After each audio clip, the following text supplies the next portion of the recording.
Bonjour et bienvenue au Salon international de l'auto de Genève, le plus grand événement du genre en Europe.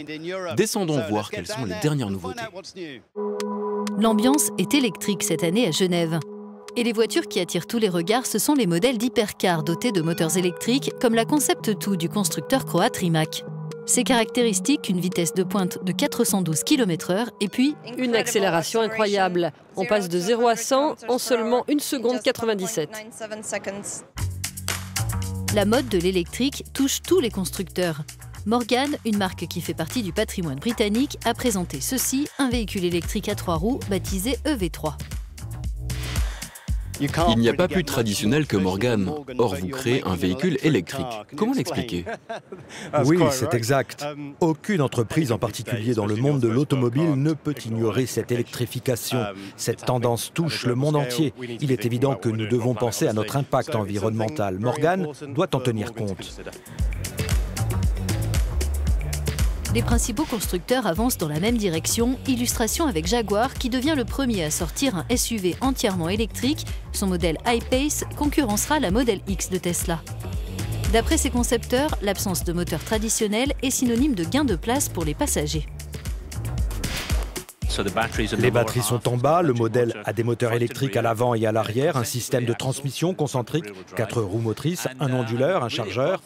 Mais à part ça, on avait toute la latitude pour faire le design qu'on voulait.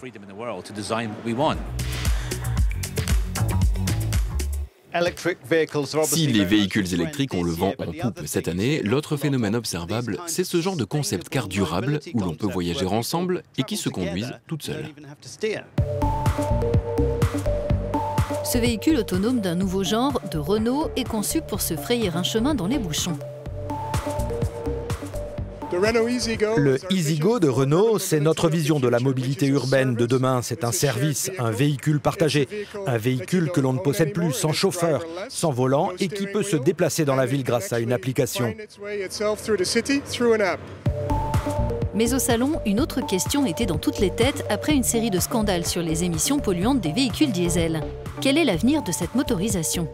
Le constructeur Toyota a annoncé à Genève qu'il renonçait à vendre des voitures diesel en Europe, tandis que chez Peugeot, qui présentait sa nouvelle version de la 508, les clients auront toujours le choix. En fonction de vos usages et en fonction de la législation dans votre pays ou dans votre ville, vous allez pouvoir choisir votre moteur. Par exemple, vous achèterez votre 208 et vous direz « Ok, moi je veux un full électrique. Moi je suis un commerçant, je fais beaucoup de routes, je veux encore du diesel. Et moi je suis un habitant citadin qui ne fait pas beaucoup de routes, je veux une essence. » Ce salon, c'est bien sûr l'occasion de découvrir des modèles dernier cri et de contempler la voiture que l'on rêverait d'avoir. Mais les exposants réalisent-ils vraiment des ventes lors de l'événement? Nous avons posé la question aux représentants de la marque française Alpine qui vient juste d'être relancée.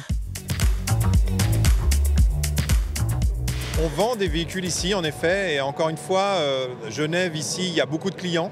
Il y a beaucoup de clients de voitures de sport.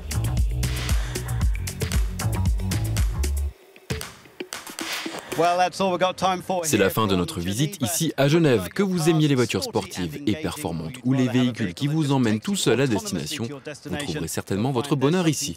Le salon se poursuit jusqu'au 18 mars.